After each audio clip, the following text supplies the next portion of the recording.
Enough with the clickbait. Enough with the rumors. You want the latest metal news, real news, served raw and unfiltered? Then you need Metalheads podcast. No bull, just the riffs, the releases, and the rage. Tune in live every Friday at 10 p.m. on NPR or dig into the archives and the latest headlines at riffwiremag.com. Get your horns up and welcome to Metalheads with Riffwire Radio. G'day, we're talking with CJ from the band Drowning Pool. They're about to release their Sinner, the 25th anniversary on June the 5th. I mean, dude, you must be excited about that. 25 years. Dude, it's wild. I think I was blacked out for about 10 or 15 of them. So to me, it's only been maybe 10 years in my brain. But yeah, 25 years, man. It's nuts. I love playing music. I'm very fortunate that I get to still play music. And playing with Mike Luce and Stevie Benton, bass player and drummer, man. So we've been friends since high school. And the fact that we're still here doing this, man, it's been quite the roller coaster ride as it is for everybody in 25 years of your life. But we're very excited to be here, man. It's awesome. Oh, no, that's absolutely brilliant. How are you going to celebrate the 25th anniversary? Well, we have I got a bunch of 500 of these awesome purple like one of a kind vinyls for it. We put a couple extra tracks on the ones you can download online. We did a song with Rob Zombie back in the day called "Man Without Fear," which is awesome because I'm not sure if that was still available or not. And we also had a song called "Break You" on the soundtrack. It was actually the last song we recorded with Dave. Well, one of the last ones, the last one in the center session, if you will. And we had the Chris Renna Triple X version of Bodies. It's got a little extra spice on it, like Tony Satchery, baby. And that's all going to be like on the deluxe version. But yeah, going on tour, we're going to be playing the record in its entirety, man. I'm excited to do that again. It's been a very long time, like, I don't know, 25 years since we got to do that. Yeah, man, oh, that's real cool. That's real cool. So I got to ask you about Bodies. I mean, the huge success that it gained from you. I mean, what was it like? You put out a song. I mean, did you know that it was going to be such a big hit when you wrote it and created it? It's always been a fun song, man. And like, one of the first times we did play it, there's a place called Zeppelin's in New Orleans. We all stayed at my mom's house. Just early on, we played, South Texas and Louisiana and some of Florida, just getting started as a local band. We did a lot of traveling on our own. And just always had a vibe, man. My mom came to the club. She's like, "Oh, I like this Let the Bodies Hit the Floor song." I'm like, "Oh, mom likes it. It must be cool." But when it came out, I mean, 2 weeks into it, man, like 2 or 3 weeks after it was released, man, it was everywhere, man. And it is like here we are 25 years later, and we're still rocking it. And there's been a million freaking parodies of the song, and it seems like everybody else is having fun with it as well. So it's awesome to have that and create something that we all enjoy. Well, that's the thing. I mean, if people don't really know all that much about Drowning Pool, everybody knows Bodies, don't they? I mean, it was all over the bloody wrestling and all that sort of thing. I mean, it was a huge song. Yeah, man, it still gets used for all kinds of stuff, man. Toilet paper commercials, and no, I'm just kidding. No, it's good, man. And I sit around the house and sometimes I make parodies of I wrote the drift, so like I'll have fun with it as well, man. I never knew it was going to be like that. Again, it was just one of those songs. We were in the rehearsal room, cracked open some beers and did a shot of Jaeger at the time. That's what we were drinking and just started jamming out, man. I come from a New Orleans upbringing. I love jazz and funk and blues, but also love metal. My heart's in metal, so I think that's just kind of what's in the blender for the foundation sound of Drowning Pool, if you will. So. Yeah, well, I mean, It was an interesting time back then. There was all sorts of different bands coming out, wasn't there? Yeah, late '90s, man. It seemed like a wild within rock or metal. There was a wild style, just a wide variety style, if you will. Groove metal, funk metal. The term came to new metal with the mix of stuff. But at the end of the day, man, I still listen to Pantera every single day, man. I'm a metalhead, by heart, but I love all the different aspects to it, man. And there's a lot of cool bands coming out now, man. It's wild. Music's been great. We've done a handful of festivals. The last 3 years we've been really busy with Ryan McCombs back in the band, and dude, just to get to see some of our old school friends, like we just rocked out with Non Point again and Seven Dust, and just seeing a lot of new bands coming out, just having a great time, man. It seems like a great time in music. Sure. Oh, that's right. I mean, it definitely is a great time in music. There's still lots of bands that are still going from that era as well. That's the best bit, isn't it? Yeah, it's pretty wild, dude. It's always fun to catch up. I mean, we wrote these bands at some point here or there in our career over the span of 25 years. We played shows or toured with just, I wouldn't say everyone, but a majority of them, man, especially from that time period. So it's always great to see them doing their thing and catching up. And the fact that we're all still alive is just amazing. And that right because some people you catch up with like, oh my God, 25 years ago it was like, we, you're still alive, I'm still alive. How did this happen? We're probably pickled from all the vodka. Excellent.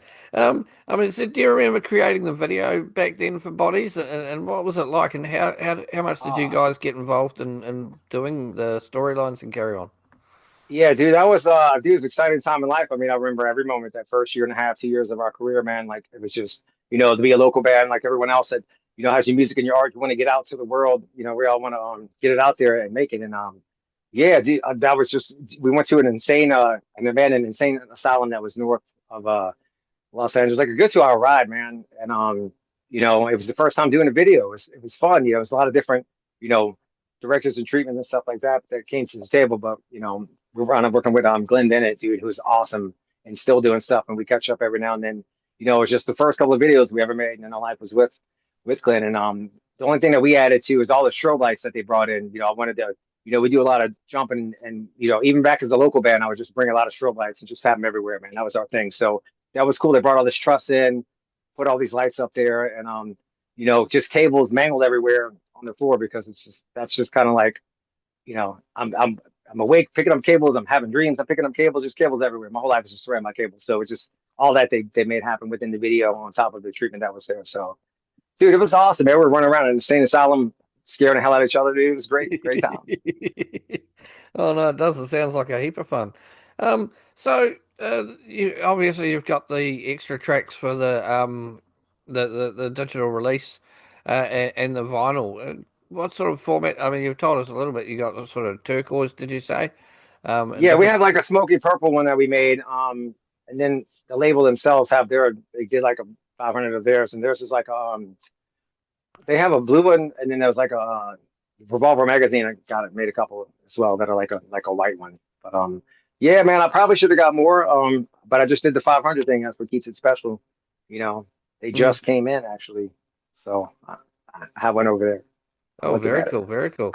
Yeah, well, everyone else gets their hot hands on it on June the 5th. So what are some of your favorite memories of working with Dave?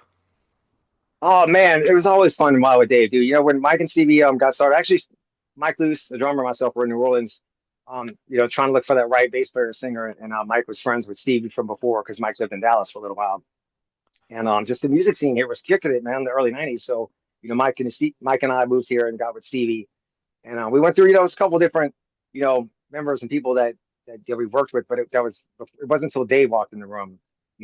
We had a lot of time of us three just writing songs before the Center record, and he was just Dave was in like five freaking bands. He's just the guy on the scene. He was always out, just very he had that charisma, man. He just had the it thing, and dude, every moment with him was fun, man. He made every night great. He was wanted to be a singer in a rock band, and he wanted to put on a party 24/7, and that's exactly what we did. Yeah. Oh no, that's awesome, and you got to tour the world with him for a bit there. Yeah, man. Awesome. Always great memories, dude. All of us experienced that together for the first time as well. Was just it's amazing, man. Yeah. Oh, I can imagine. So back then, the writing and recording process, how did you guys work? So it's very different per record, man. Every single time we've written stuff, just what goes on in your life on top of just for us, we've had obviously a couple of member changes on the singer front. Ryan's back in the band, but in the beginning there with Center, it was just us three in a room. Mike, Steve, and myself writing together. We had a lot of that stuff built up before we brought Dave in, and then working with Jay Bumgarner was the first producer. I mean, Jay was at the time, man, Jay's amazing. And he's working with a lot of big bands, man, in our G studio and just having a team of people to like just hone in on it. But we didn't, we had our stuff pretty much honed in. We didn't get a lot of, I heard of like horror stories of labels and people coming in and telling bands changing their image and sound and all that stuff. They walked in like, oh man, it sounds good. And they walked out. You're like, all right, well, I thought they were going to be more into it, but they, I guess they were cool with what we had. I mean, we just write from the heart, man, right what we feel. So that writing process was like that, man. It was a great, again, learning curve. The first time doing it for real. Um, and dude, I mean, do we ever go to the Rainbow every night? Because we were recording out in LA and stuff, and met so many people during that time period that we were there. Slipknot was there recording their record. Paul Gary was actually the first person I met in Slipknot, and a handful of other bands. Alien Ant Farm was out there. We hung with those dudes. We know them since day one. And again, like you said, the band's still playing today, man. It's just awesome that we're still rocking and rolling 25 years later. Oh, that's exactly right. So, how much has that the writing and music and recording process changed now? I mean, 25 years later, there's a lot of technology different and all that sort of thing. How much has it changed now for you? Yeah, man, it's been a wild ride. I'll go through the other ones real fast. You know, we were Johnny K, and we recorded with him in Chicago. You know, together brought a new singer, and you know, it's kind of been like that. We write, and then we get another singer, and we kind of curtail it to fit within the studios. We worked with Kato Kunwala. That was freaking amazing for a couple of records. And now we're working with a guy named Sean. And the mountain technology is pretty wild because look, I got the studio set up here. You know, I'll come up with ideas and riffs here. You'll see if you might all have this stuff at the house. But you know, for us, it never really magic doesn't happen unless we're all in a room together. I mean, this is more of a coming up with ideas part, but you know, that's the kind of the approach we're taking now. We've been, you know, it's been 3 years Ryan's been in the band, and we've been sending stuff back and forth, and we have 2 songs out with Ryan as of now. But in this process, man, we wanted to get back to how we started, man, because I've been listening to the Sinner record a lot. We're going to be performing it in its entirety. So, you know, about a good month ago, Mike, Stevie, and myself, we like, let's just sit in the room and just get the foundation going again. It was awesome to do that, man, because we haven't had a chance to do that in so long. And man, the magic was just happening, dude. It just started flowing. So we're gonna get back in this next week. It's been another week just together. We just got an Airbnb house instead of studio in there, so we're all just stuck in a house together like we used to be. Um, and a lot of great things are happening right now. So trying to get a new record out by the end of the year. Fingers crossed, you know. Oh, that's what we want to hear. I mean, because you've released the one single so far, haven't you? The new single, The Wrong One. Oh yeah, we did wrong one. So that was a collab we did with a band called Sorry X. The amazing singer Alexa's awesome, and you know another person that did cover of bodies, and she just has an amazing voice. She has three major styles that I like. You know, so the singing voice got a great heavy voice, and then there's a new modern day of like the rap delivery, if you will. It's got a different sway to it. So you know, it's like the old school, new school. It's you know, the foundation has like that new metal style that we built off of, and I just the lyrics are great, the delivery's great. So we went back and forth. You know, I did the solo right here. And it was just a fun collaboration to do, man. It was, you know, something new and fresh. And that song's jamming. I enjoy it. I hope you Oh, like it that's too. yeah, that's excellent, mate. That's very cool. So, how many sort of guitars do you work with when you're doing your writing and everything and your recording? Do you have a few, or do you Um, just stick to one? I would show you the wall right now. I'm in the house because my house is like Guitar Center, man. I'm 53 and I actually have 53 guitars. Not that I'm trying to keep it up per year, but I didn't realize I was such a collector because it's, you know, I've been, you know, always on the move, traveling and stuff. It's the first time I got a place where I've been settled down for a good 4 years and got to hang stuff up. But for me, man, I have a signature DC Rich that I made a while back that I write on a lot and record with. There's a, you know, that's my main go-tos, man. I have so many different BC Rich, you know, I love that company. And there's a Michael Kelly I have that's a baritone that sounds really great as well. Sometimes we do chunky rhythms on that one. But yeah, man, my CJ Pierce, my Eagle model is you know, I had to make it the way I like it. I want something that felt like a Strat and a Les Paul at the same time, and it can kind of get both tones out of it, and just to have a wide variety of tones. And that's you know, that's what I have, man. That's my baby. Where's it at right now? Where are you at? Oh, it's on the other wall. Okay. So, I mean, you got 50 out of your 53 guitars. Do you have a favorite that is just about looks and about that sort of thing, rather than Um, playability? you know, it's pretty wild, man. It's they all got, you know, they all have a different feel to it, and I guess it, you know, I gravitate toward it, whatever kind of mood I'm in. I mean, I got one. It's like a it's like I guess the bolt-on neck Eagle model that they had years ago. That was kind of like the bottom base, cheaper one, if you will. I just wanted something to have on the bus that I could play on and write on, that I could throw around and get beat up, and I wouldn't be too upset about it. Instead of bringing out, you know, the super expensive one, and then all of a sudden, that's like my go-to writing guitar, and it's like I love it now. So now it's like almost my most precious guitar. Is like, you know, it's not necessarily, you know, the most expensive one, is as much as like the relationship you have with it, I guess, in a Mhm. sense. Yeah, no, it does. It totally makes sense. Wow. Well, I mean, because that's it. I mean, the guitar is an extension of your body, isn't it? And your soul, because that's where you write from. It definitely is, man. It definitely is. That's something else to notice about myself. Well, because you know, again, just like being busy and touring and stuff. You know, it's nice to be back in writing mode. Sometimes life gets in the way, and I start getting like, you know, Where's my woobie? Where's my guitar? I gotta write something. Let me sit down for 15 minutes and just it's I don't know, it's a relaxing thing for me as well. Hmm.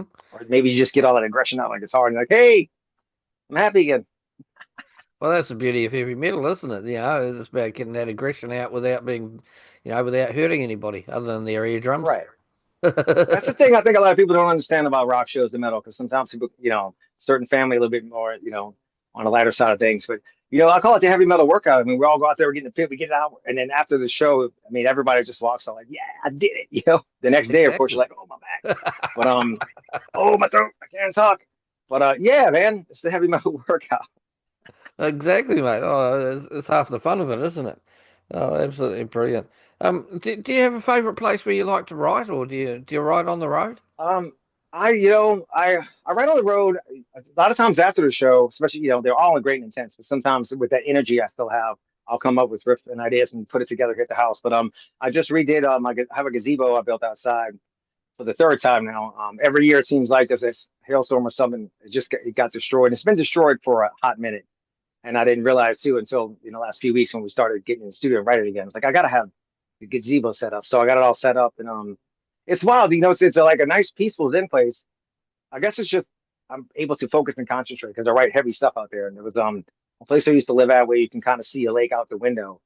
And I think I wrote it was just so peaceful, like a duck on the lake, and then I just write these heavy riffs. So I don't know what the balance is with that, but it seems like the peaceful place I get more stuff done. Oh, nice. That's pretty cool. Awesome. So your first recollections of music, what was it that you first heard or saw that made you want to become a musician? That made me want to become a musician. My dad used to play bass and sing in a band. So just growing up in New Orleans on the weekends, they would just jam in the living room. So I was always around it. That was big Led Zeppelin, Black Sabbath. They would do some Beatles and stuff like that, covers and back in the day. So I was just from since I can remember, I was around it. And then, but the first time, there was one time 'cause being a kid, you turn the stereo up all the way, and it's that 8-track situation. And I Yeah. guess that's when ABBA came out. So I got my face blown off for the first time as a kid to Dancing Queen on 11. I do remember that. I was like, ah, That's pretty I wish cool. I could make that up. That's a real story, man. Uh, ABBA, Black Sabbath, and Led Zeppelin. yeah, yeah. Oh no, that's pretty cool, man. So who would you say are your heroes and inspirations, and has it changed over the years? There's been more through over the years for sure, but my first, big ones. I mean, starting at a younger age, like again, just because of my father, Jimmy Page, Jimi Hendrix, a lot of '70s rock like that. But the metal came out right away, and Testament was one of the first ones that I heard. Testament, of course, Metallica at the same time. But Alex Skrillex is one of my favorites. Like he's always been, always said this. He's been one of my biggest influences, and I love jazz and blues like that. And he's got the Alex Golding Jazz Trio, which is sick. Doing jazz versions of metal stuff. That's always been a big one. I mean, of course, like when the virtuosos came, like Steve Vai and Joe Satriani, all that stuff was amazing too. So I play upon the chops. Not that we have a lot of like crazy shredding solos and all the wonderful songs. I play for the song, of course, but I still keep up on it because sometimes it's just nice to just get down on it. And it's changed a lot too because I'm kind of going back, been listening to a lot of blues again. I got the BBC BB King station on in the car now, and Yeah. I had met Joe Bonamassa by happenstance through Seymour Duncan Pickoffs at NAM one year, and I didn't even know him as much. I was just, hey, what's up? Talking to this guy, and he's over here playing guitar. Oh, that's pretty cool, man. Like I can play a little bit. We were jamming out, and everybody's like, we just talked to Joe Bonamassa. Like, oh, everybody, the dude's freaking sick, man. So like, been checking out some of his stuff as well. Yeah. I mean, we're fairly close in age and that. And growing up, you talked about Stevie Vai and Joe Satriani, and we had the Yeah. guitar heroes of that day. Do you think there's anybody really coming close these days to recreate that? Because, I mean, we don't seem to have those guitar heroes anymore, do we? I never really thought about that. That's a great observation. We haven't had somebody just a guitar virtuoso come out and to just like come out recently and do it. I mean, there's a couple of bands that are like jam bands that do a lot of instrumental type stuff. That's really cool. What's their faces? Oh, I feel bad. I just forgot the name of the band. I'm gonna say it to be like there's just a thousand names just jumped in my head. But they got a lot of shredders out there. I mean, Sinister Gates was killing it. I'm surprised he didn't put out like a solo record of just shredding stuff like that, but it's within the music now, I guess more. But There was a time period, late '80s, early '90s when I had that mentality of like, man, it'd be cool to do like just a full solo record. But it's all things drownable, man. I just like getting on stage and jamming out with my brothers, and hanging out with rock fans. So I don't think I'd Yeah, have time to do that if I wanted to. yeah. Oh no, well, we're glad that you're still able to do it. It's absolutely fantastic. We need the bands out there playing and shredding and entertaining the Yeah. crowds. So getting out on the road, you guys got a tour coming up and all that to support. I mean, obviously you said you're going out and playing this in full. Yeah, we're going out January 11th. Fly out. We're doing the Download Festival on the 12th. There's a handful of festivals overseas we're doing, and then we're doing club shows in between. But we got a show with Snot, which is awesome. I thought we are gonna do a couple more, but at least have that one, man. I can't wait for that show, and we have several of the bands on off, you know, throughout the club shows that are rocking with us as well. So it's going to be a mix of festivals, club shows, and then coming up in August, September, we have a lot of weekend stuff that we're trying to put together now throughout the states. We haven't really toured the states a lot the last year or two because we've been overseas a lot, kind of rebuilding. That give the states a break before we coming out playing the center records in entirety. So filling that up, going to fill up the rest of the year and hopefully get a new record out by the end of the year. Hopefully January or February we'll come around and hopefully visit you guys. We're looking at doing Australia and hopefully New Zealand the beginning of next year and doing some more overseas stuff. So yeah, it's gonna be busy. This is the calm before the storm. Literally, this, That's what we it like to is hear, the mate. calm before the storm. I know there's a lot of fans down here in New Zealand who would absolutely love to see you. So, I hope that comes into fruition. I know it's a hard road to get down to the bottom here. It's a lot of bands will go as far as Australia and that, but it's taking that Yeah. step over to New Zealand, I don't know why it Dude, costs so much more, but it does. it was insane. And we had two shows booked there last year. Or was it? Yeah, beginning of last year because we played and we flew there and we went to the airport for a day, but something I don't logistics didn't happen. So then we stayed at the airport and then we flew to Australia. So I was there for about 8 hours, but we Yeah. didn't get to play, man. But hopefully next time. Sometimes these things fall through. It's a lot to put a show together anyway. Just especially going overseas, if one thing's missing on one piece of paperwork, it doesn't happen, man. So it's a lot involved to make it happen. So hopefully this time we're already working on it. So I'm hoping February next year, 2027. Oh, that's exciting, mate. I know there'll be a lot of people excited to hear that. You've already touched on the release format, so I mean, you must be excited because digital seems to be quite a big deal, doesn't it, nowadays? Yeah, it's all about the digital, man. It's all about there's no like hard copies and files, but even if they had that, they would probably shred them anyway. But it's all yeah, it's digital download. So if I still like having, and I still get records and I have a lot of I have all kinds of stuff, dude. Yeah. Um, CDs and cassette tapes and all that stuff. But I mean, it's easy to get on the phone and download stuff as well. But I have a record player in my living room and a full 2,000 watt PA, and I still listen to records pretty loud, analog style. Oh, nice. So, do you have a decent record collection? I had a big one, and it shrunk down. I had it, in New Orleans for a while, and when the hurricanes came and it flooded, and all of them just got wet and stuck together, and they're just a Oh, mate, that's big devastating. record sandwich. So I'm rebuilding that slowly but surely. My wife and I have a handful going on in the living room, just choice ones as we go, ones that we Yeah. still listen to on the regular. Oh, no, that's absolutely fantastic. Well, I've got one last question for before we let you go, and that is words of advice for young musicians. Words of advice for young musicians. I would say keep everything, get in the band, or at least have everybody kind of delegate some work. Like whether it's two, three, four, five people in the band, everybody kind of take on a thing and try to learn that and be a unit as you can. We just been through a roller coaster ride of managers and labels and stuff throughout our career. And I could sit here and for hours and give you the horror stories up and down. But always keep an eye on yourself. This is your art, your creativity. And we have a great team of people with us now, the best team ever. But we handpicked these the team we have. Shan with SPG Records, and we have Shauna with doing publicist, and you just everything just you should meet them. And management wise, we're self managed now, and things are happening better now than ever before. Communication and just everything. It's a little bit more work, but that's what we're here to do, man. Want to get your music out there and work for it.